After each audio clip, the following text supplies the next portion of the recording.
Olá, meu querido irmão, minha querida irmã, graça e a paz do Senhor.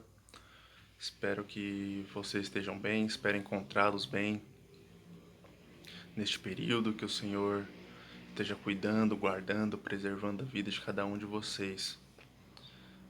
Continuamos orando por cada um de vocês, pelas suas necessidades. Os pedidos de orações vêm sendo postados lá no nosso grupo. E não nos esquecemos dos irmãos, nem dos pedidos de orações que os irmãos têm feito. E pela graça de Deus, com fé no poder do nosso Deus, nós cremos que o Senhor atenderá essas nossas orações. Assim como Ele já tem atendido, Ele tem escutado as orações que nós fazemos constantemente a eles. Temos provas mais que suficientes de que Deus tem cuidado, preservado o seu povo. Amém? Quero compartilhar mais uma vez com os irmãos a palavra do Senhor, para que essa palavra nos ensine, nos exorte, nos direcione no melhor caminho neste período, que a nossa mente não fique vazia nem vaga, que possamos remir o tempo, que é a orientação que o apóstolo Paulo nos deixou.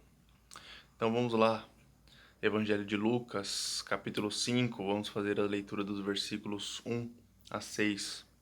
Lucas, capítulo 5, versos 1 a 6. Assim nos diz a palavra do Senhor. Aconteceu que Jesus estava junto ao lago de Genezaré, e a multidão apertava para ouvir a palavra de Deus. Então ele viu dois barcos junto à praia do lago. Os pescadores tinham desembarcado e estavam lavando as redes. Entrando num dos barcos, que era o de Simão, Jesus pediu-lhe que o afastasse um pouco da praia. E assentando-se do barco ensinava as multidões. Quando acabou de falar, Jesus disse a Simão: leve o barco para o lugar mais fundo do lago, e então lancem as redes para pescar. Em resposta, Simão disse: mestre, havendo trabalhado toda a noite, nada apanhamos, mas sob a tua palavra lançarei as redes. Fazendo isso, apanharam grande quantidade de peixes e as redes deles começaram a se romper. Vamos orar. Senhor nosso Deus, bondoso e grandioso Pai, graças te damos pela tua palavra, graças te damos pelo teu cuidado, graças te damos, Senhor, porque o Senhor tem estado conosco, tem confortado o nosso coração, tem nos trazido a tua paz, paz esta que excede todo o entendimento. Senhor, ilumina o nosso coração e a nossa mente para que entendamos a tua palavra, que ela nos transforme, que ela nos molde, pois sabemos que a tua palavra ela não volta vazia. Em nome de Jesus que nós oramos e já agradecemos. Amém. Amém. Queridos, Jesus aqui estava no início do seu ministério. Estava começando a chamar os seus seguidores, os apóstolos, os discípulos. Algumas pessoas já estavam indo ao encontro de Jesus, já estavam o buscando, já reconheciam nele a figura do Messias. Alguns ainda com certo receio, com certa cautela, mas grande multidão já o seguia. E nós vamos tirar algumas lições desses versículos, porque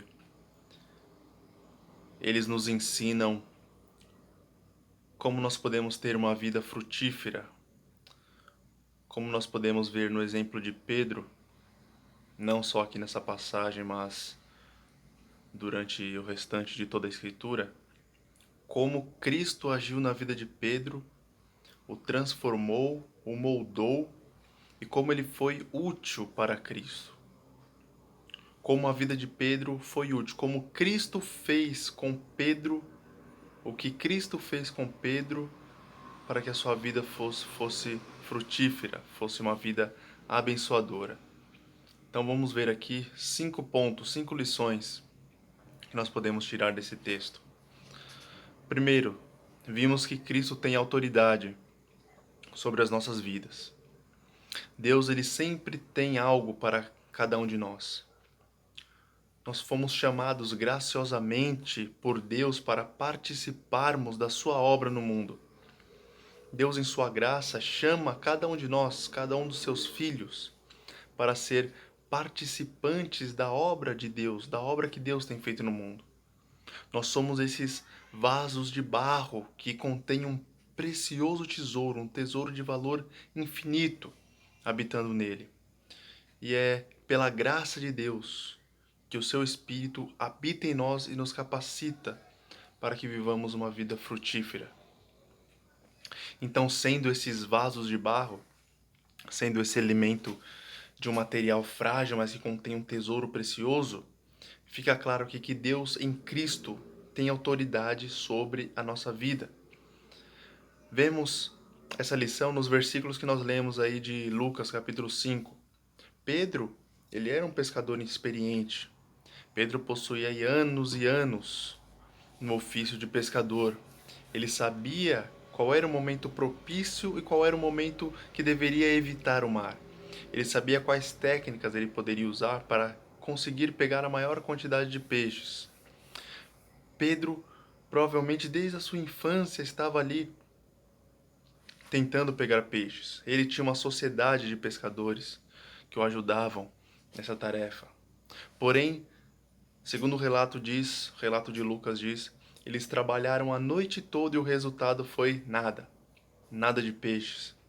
Jesus pega o barco de Pedro, enquanto eles estavam lavando as redes, se preparando para mais uma noite de pesca.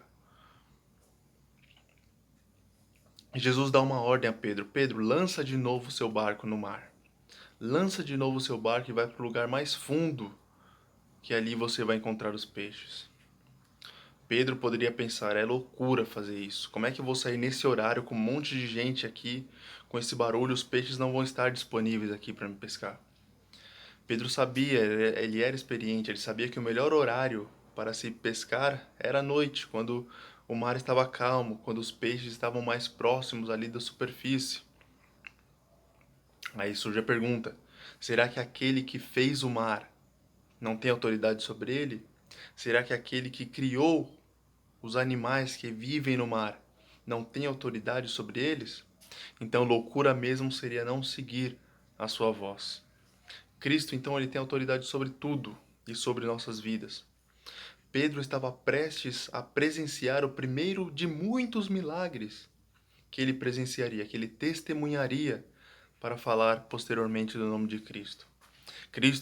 Pedro estava presenciando ali diante dele o Rei dos Reis, o Senhor dos Senhores, aquele que tem todo o poder no céu e na terra.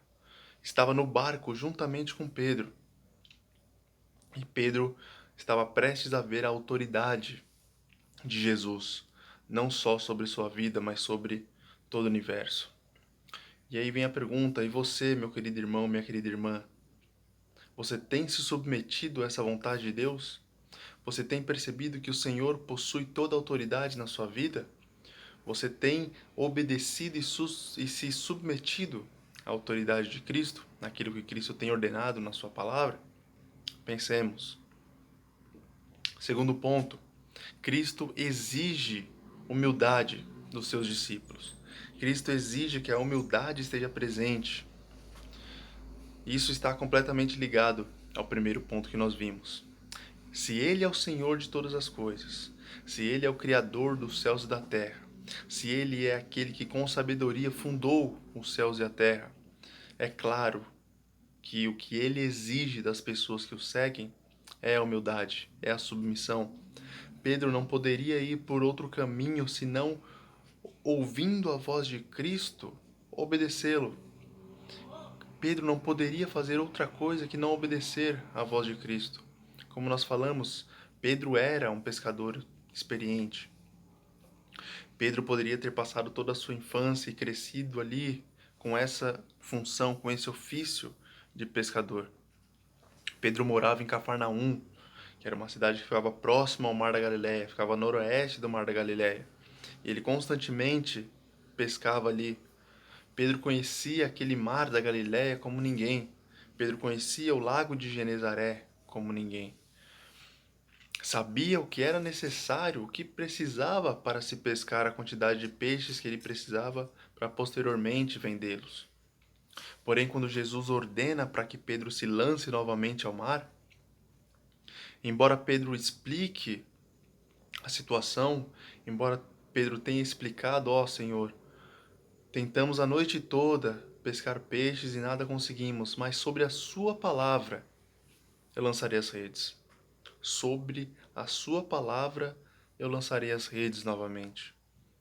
Queridos irmãos, quando estamos diante de Jesus, nossas experiências ou aquilo que nós adquirimos de conhecimento, muitas vezes mais atrapalham do que nos ajudam.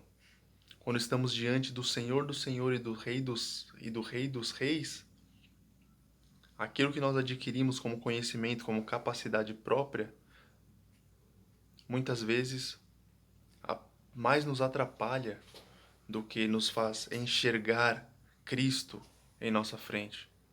Se quisermos viver uma vida abençoada, temos que nos entregar humildemente, irrestritamente, para que Cristo faça a sua vontade em nossas vidas. E ninguém melhor do que o apóstolo Paulo para nos ensinar isso, não é? Quando o apóstolo Paulo, o apóstolo dos gentios, testemunha da sublimidade, da graça, da superioridade de Cristo, ele confirma que ele era judeu, da tribo de Benjamim, que era fariseu, que foi criado aos pés de Gamaliel. Porém, quando ele entende quem é Cristo, quando ele vê quem é Cristo, quando Cristo se revela a ele diz que tudo isso ele pode colocar dentro de um saquinho e jogar fora. É tudo como lixo, como esterco. Não serve para nada perto do conhecimento de Cristo. E você, querido irmão, minha querida irmã, existe alguma área da sua vida que você não entregou para Cristo? Existe algo na sua vida em que você quer tomar com sua mão ainda e não entregar completamente a Cristo? Existe algo que você ainda queira exercer controle sobre a sua vida e não se entrega, não se doa para Cristo? Pensemos nisso também. Terceira lição que nós aprendemos com o texto de Lucas 5. Cristo nos usa onde nós estamos. Quando Jesus estava pregando ali as multidões, ele pega emprestado o barco que pertencia a Pedro. Cristo se afasta da praia, vai para o mar e começa a ensinar as pessoas. E Pedro, conforme o texto deixa implícito, estava no barco junto com Cristo, estava aos pés de Cristo ouvindo os seus ensinamentos. E quando Jesus termina a mensagem, ordena: vai mais uma vez ao mar e lança as redes. E vocês vão encontrar os peixes que vocês tanto precisam. Ora, quando Jesus faz isso, quando ele toma o barco de Pedro e depois pede para que eles lancem novamente a rede ao mar, e depois ainda nos versículos seguintes, Jesus confirma uma promessa a Pedro, Jesus faz uma promessa a Pedro de que ele se tornaria pescador de homens. Jesus está nos ensinando que ele usa os nossos dons e os nossos talentos, e ele usa onde nós estamos para que isso sirva a ele no seu reino, para que sejamos úteis para ele no seu reino. Jesus usou aquilo que Pedro tinha como recurso para que ensinasse o povo, assim como Jesus usa aquilo que nós temos para ser uma propagação do seu reino, para servir de expansão do seu reino. Quando Jesus nos chama e nos converte, nós já temos algumas habilidades, alguns talentos que foram se desenvolvendo naturalmente na nossa infância, juventude, até chegar à idade adulta. Nós temos algumas características que são pessoais que foram se desenvolvendo durante o nosso processo de crescimento. E Jesus faz com que cada uma dessas coisas, desses nossos detalhes, dessas nossas particularidades, sejam usadas para o seu reino. Sabemos que nós somos uma nova criatura, que nós nascemos de novo, que Jesus nos transforma, mas aquilo que nós temos como algumas habilidades peculiares podem sim ser desenvolvidas e potencializadas com o poder do Espírito Santo na nossa vida. É aí que está a multiforme graça de Deus. Ele pega essas coisas que nós temos que nós entendemos que vem dele também. Ele nos criou e ele fez com que essas coisas fossem se desenvolvendo em nossa vida, e ele pega tudo isso e usa para que o seu nome seja glorificado, para que se potencializem com o poder do seu Espírito Santo. Deus usou Moisés e com o seu cajado para que operassem milagres extraordinários junto ao rei do Egito, e para que o povo de Deus também visse esses milagres e reconhecessem que Deus estava com Moisés. Deus usou o maxilar, uma queixada de um jumento, para que operasse milagres por meio da vida de Sansão. Por meio daquela queixada de jumento que Sansão tinha na mão, 1000 inimigos morreram. Deus usou as vasilhas, as botijas daquela mulher para que se enchesse de azeite e ela não passasse fome. Ela pegou as botijas com suas vizinhas, pegou aquilo que ela tinha em sua casa, e Deus foi acrescentando azeite para que não faltasse nada na casa daquela mulher. Jesus operou esse milagre da pesca maravilhosa na vida de Pedro usando o barco de Pedro. E Cristo usou aquela criança com seus 5 pães e alguns peixinhos, com seus 2 pães e alguns peixinhos, para que alimentasse uma multidão. Cristo usa aquilo que nós temos em nossas mãos. Irmãos, entendamos isso. Ele pode usar quem nós somos, pode usar onde nós estamos para que o seu nome seja glorificado. Então, que sejamos bênção onde nós estamos, que sejamos bênção no nosso trabalho, na nossa casa, na nossa família, onde nós estivermos. Que Cristo nos use para a sua glória com aquilo que nós temos em nossas mãos. Quarto ponto, Cristo faz com que nossas vidas sejam frutíferas. Uma das lições mais importantes que nós entendemos no ministério de Jesus, no ministério terreno, é que ele torna algo comum em algo extraordinário. Vimos no último ponto que ele usa aquilo que nós temos em nossas mãos para que o seu nome seja exaltado, seja glorificado. Vimos que nós somos esses vasos de barro que estão levando o precioso tesouro do Espírito Santo em nós. Que nós somos úteis para ele quando nós agimos de acordo com a sua vontade, quando nós nos submetemos àquilo que ele pede. Como afirma lá o apóstolo Paulo, pela graça de Deus eu sou o que sou. Cristo então faz com que algo comum se transforme em algo extraordinário. Vemos isso aí na vida de Pedro, nesses versículos que nós lemos de Lucas 5, e vemos isso ao longo da vida de Pedro, do testemunho de Pedro. Aquilo que Jesus fez quando deu uma ordem para que Pedro voltasse mais uma vez ao mar e pescasse os peixes, era só uma amostra do que Cristo estava para fazer na vida de Pedro. Pedro ali pescando aqueles peixes, lançando a rede, pegando aqueles peixes que quase arrebentavam as redes, servia como um exemplo de algo que estava para acontecer na vida real de Pedro. Jesus disse: você será um pescador de homens, um pescador de almas. E nós vemos, pelo relato do restante das Escrituras, que isso realmente aconteceu na vida de Pedro. Vemos em Atos lá o primeiro sermão de Pedro. Após a descida do Espírito Santo sobre os apóstolos, as pessoas que presenciaram esse acontecimento logo alegaram que os apóstolos estavam bêbados, estavam embriagados, porque eles falavam coisas e as pessoas não entendiam, só as pessoas que tinham aquela língua materna entendiam. E Pedro então ali toma a palavra e poderosamente ele testemunha, e 3.000 almas ali se convertem a Cristo, 3.000 pessoas se rendem a Cristo por causa dessa primeira pregação de Pedro. Jesus então, pelo seu poder na vida de Pedro, faz com que aquele pequeno pescador de Cafarnaum se tornasse o grande pescador de almas, o grande pescador de homens. E aí, será que quando Pedro pronuncia esse primeiro sermão e essas 3.000 almas se convertem, será que ele se lembra disso que aconteceu aí em Lucas 5, de que ele seria o pescador de homens? Será que isso passou pela mente de Pedro quando ele estava pronunciando essa palavra e as pessoas creram em Cristo? A lógica da parábola do semeador pode ser aplicada aqui também neste ponto. No final da parábola, Jesus ensina que Uma semente frutificou e gerou a 30, 60 e até 90 vezes mais. Uma única semente chegou a produzir 90 outras sementes.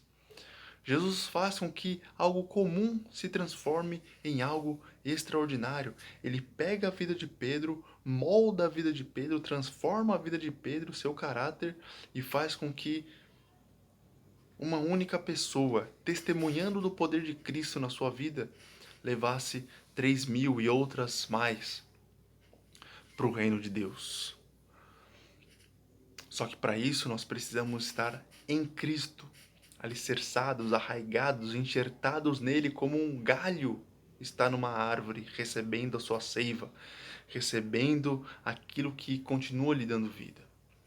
Queridos irmãos e irmãs, se quisermos realmente que nossas vidas frutifiquem, é necessário estarmos ligados a Cristo. Será que a nossa vida tem gerado esses frutos?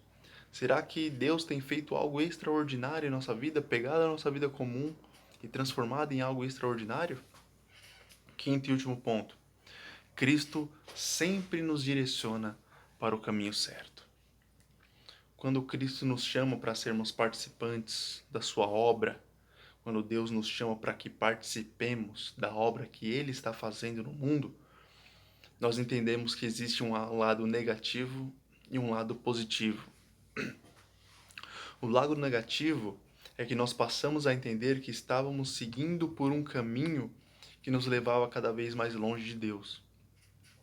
O lado negativo é que nós entendemos que estávamos caminhando sem mapa e com GPS quebrado. Ou seja, estávamos perdidos. Não sabíamos para onde nós estávamos indo. Já o lado positivo nos mostra que, mesmo andando assim, perdidos, Cristo vem, nos toma pela mão e nos coloca no caminho certo, no caminho que nós devemos andar. Cristo vem e pega a nossa mão e nos mostra por onde nós devemos seguir, qual caminho nós podemos seguir, o que nós podemos fazer com nossas vidas para que glorifique a Deus. Cristo vem e nos coloca mais perto de Deus, nos mostra o caminho bom que nós devemos seguir. Nós éramos como ovelhas que não tinham pastor. Nós éramos como as ovelhas que a primeira voz que passasse prometendo o capim, prometendo o alimento, a gente seguia atrás. A primeira voz que surgia oferecendo a felicidade, nós íamos atrás dela, sem se importar se era algo bom ou se era algo confiável, se essa voz era confiável ou não. Estávamos cegos, ou melhor, estávamos mortos em nossos delitos e pecados, espiritualmente mortos, por isso que nós não conseguíamos enxergar para onde nós estávamos caminhando. Estávamos como Pedro, a noite toda tentando pescar um peixe, a noite toda ali procurando alguma forma de pescar um peixe, porém, sem conseguir pegar nada, sem conseguir com que nenhum peixe entrasse na nossa rede. Interessante que numa outra ocasião, já depois da morte e da ressurreição de Jesus, numa outra ocasião, já depois que Jesus consuma a obra que o Pai lhe deu, Pedro ali, sendo testemunha ocular de tudo que Jesus fez, vendo os milagres, e negando a Cristo, tendo passado pelo processo lá de negar a Cristo, acontece uma outra situação, uma outra experiência. Pedro passa por uma outra experiência bem semelhante a essa que nós lemos aí em Lucas 5. Lucas 5. Segundo nos informa o apóstolo João, no capítulo 21, estavam ali os apóstolos mais uma vez, Pedro, Tiago, João, Tomé, Natanael e outros 2 discípulos de Jesus, mais uma vez no lago, mais uma vez ali no mar, tentando pescar durante a noite. Mais uma vez estavam lá lançando as redes, porém não conseguiram pegar nada. E aí, à distância, eles olham ali para a praia e vem a silhueta de um homem, vem a fogueira ali na praia. Entendem que é Jesus que está ali. E aí o homem, vendo eles no barco, pergunta: vocês têm algo para comer? Os apóstolos respondem: a gente não pescou nada. E aí esse homem diz: jogue a rede do lado direito, e aí vocês vão pegar os peixes. Então, sem pensar duas vezes, os apóstolos lançam a rede do lado direito do barco e pegam uma grande quantidade de peixes, quase mais uma vez rasgando as redes. Eles entendem que é Cristo ali que manda com que eles jogassem a rede do lado certo, que diz: joguem a rede aonde eu estou dizendo para jogar. Então, irmãos, entendemos com isso que é Jesus que nos encaminha para a rota certa. É Jesus que nos mostra onde nós devemos estar e onde nós podemos ser frutíferos. É Jesus que nos diz para onde nós devemos ir, onde eu posso lançar a minha rede para que ela apanhe esses peixes. E você, querido irmão e querida irmã, tem tido uma vida dessa intimidade com Cristo, a ponto de ouvir a sua voz dizendo para você aonde você deve estar, aonde você será frutífero, aonde você pode lançar sua rede e você vai pegar esses grandes peixes? Irmãos, é isso que a palavra de Deus nos ensina, que Jesus esteja conosco a cada dia, falando ao nosso coração, que a palavra de Deus realmente opere poderosamente em nosso coração e nós sejamos essas testemunhas fiéis, sabendo que Cristo tem autoridade, nos submetendo à autoridade de Cristo, sabendo que Jesus nos usa onde nós estamos e usa quem nós somos, sabendo que é Ele que nos direciona para o caminho certo.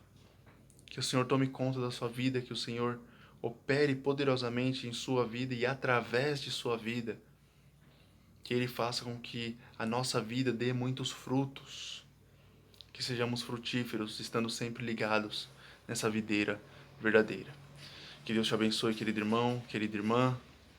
Esperamos em breve nos vermos mais uma vez, quando, pela graça de Deus, podemos mais uma vez estar reunidos na igreja como corpo, cultuando ao nosso Deus maravilhoso. Que Deus te abençoe e te guarde, que o Senhor resplandeça o seu rosto sobre ti, e que o grande amor de Deus Pai, que a graça soberana de Cristo Jesus e que as doces consolações do Espírito Santo estejam sobre sua vida, meu irmão e minha irmã, sobre todo o seu lar, sobre toda a sua família e sobre todo o povo de Deus espalhado pela face da terra. Amém. Amém.